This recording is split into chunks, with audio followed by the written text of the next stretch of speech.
जय Hind students, I hope कि आप सभी लोग स्वस्थ होंगे। आप सभी की प्रिपरेशन अच्छी चल रही होगी। आज के करंट अफेयर सेशन में हम बात करने वाले हैं राजस्थान के एक नियम, एक एक्ट के बारे में, जिसे राजस्थान के विधानसभा में पास कर दिया गया है। वहां पर से इसे बिल बना दिया गया है। Rajasthan control of organised crime act, ये इस बिल का नाम है। राजस्थान में अक्सर गैंग से रिलेटेड न्यूज आते ही रहते हैं। वहां की सरकार जो गैंग है उनके द्वारा जो क्राइम किया जाता है उससे परेशान हो गई। इसी से रिलेटेड विधानसभा में एक बिल पास किया गया जिसका नाम Rajasthan control of organised crime act है। ये जो नियम बनाया गया है वो Maharashtra control of organised crime act, ये महाराष्ट्र का नियम है। उसको देख करके, उसी से प्रेरित होकर के ये नियम बनाया गया है। अब हम बात करते हैं कि नियम में कौन कौन से रूल्स बनाए गए हैं, प्रावधान किए गए हैं।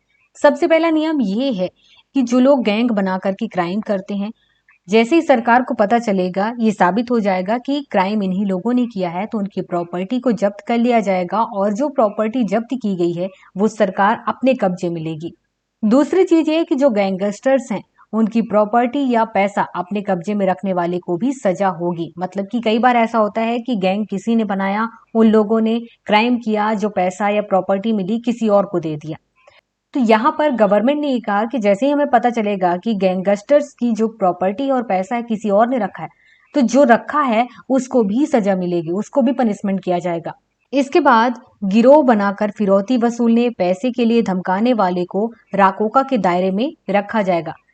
अब देखिए, जैसे कि गैंगस्टर्स होते हैं वो अलग हैं और कुछ लोग ग्रुप बना करके अलग से काम करते हैं, जैसे कि किसी से फिरौती मांगते हैं, पैसों के लिए धमकाते भी हैं, तो उनको भी इसी नियम के दायरे में लाया जाएगा, ये बात कही गई है।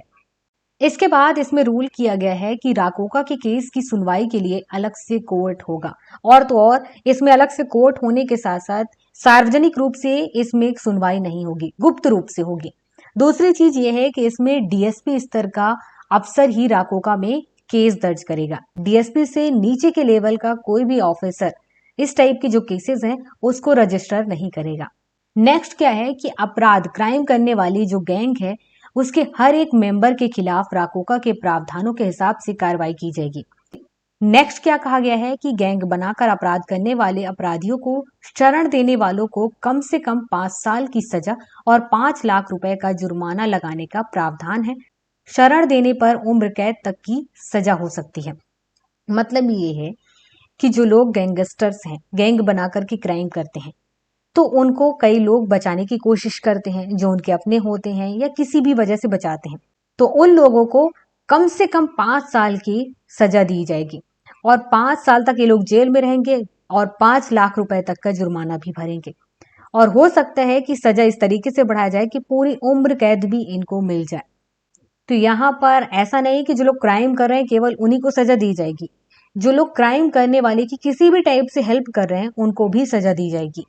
नेक्स्ट रूल ये है कि आपराधिक गैंग बनाकर अवैध वसूली, फिरौती, तस्करी सहित किसी भी अवैध तरीके से पैसा और प्रॉपर्टी बनाने पर कम से कम 3 साल की सजा होगी। यह सजा उम्र कैद तक हो सकती है।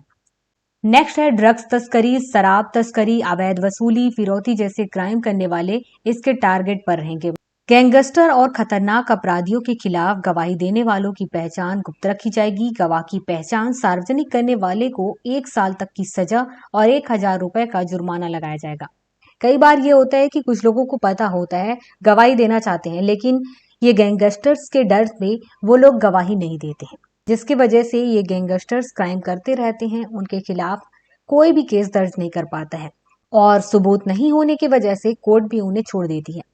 अब क्या है कि जो लोग भी गवाही देना चाहते हैं तो उनको गुप्त रखा जाएगा। ऐसा नहीं कि उनका नाम बता दिया जाए, तो उनके जान को खतरा नहीं हो, उनके परिवार को खतरा नहीं हो, उसकी व्यवस्था इस तरीके से की गई है। और तो और किसी ने धोखे से भी अगर पब्लिक कर दिया उसकी इंफॉर्मेशन को, तो उसको भी 1 साल की सजा दी जाएगी और 1,000 रुपए तक का जुर्माना लगाया जाएगा, ये बताया गया है। इसमें जो क्राइम करने वाले गैंगस्टर्स हैं, इसके कोई भी मेंबर अगर ये सोचता है कि हम लोग क्राइम करके भाग जाएंगे, फरार हो जाएंगे, तो फिर हम इस पनिशमेंट से बच जाएंगे, तो यहाँ पर वो भी नहीं होगा।